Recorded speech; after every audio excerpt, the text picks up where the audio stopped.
ഏത് കവിതയാണ് മലയാളത്തിൽ കൂടുതൽ വിറ്റഴിച്ചത്?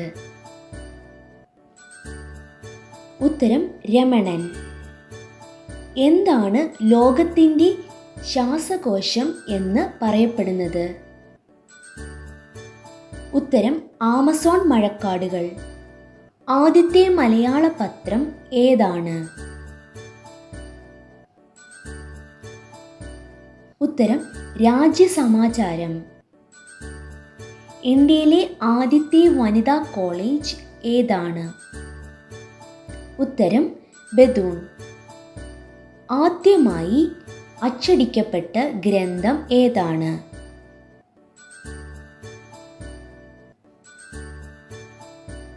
ഉത്തരം ബൈബിൾ. ഏത് പക്ഷിക്കാണ് 2 കാൽവിരലുകൾ, അതിൽ ഒന്നിന് മാത്രം നഖവുമുള്ളത്? ഉത്തരം ഒട്ടകപ്പക്ഷി. ഡോക്ടേഴ്സ് ഡേ എന്നാണ്? ഉത്തരം ജൂലൈ 1.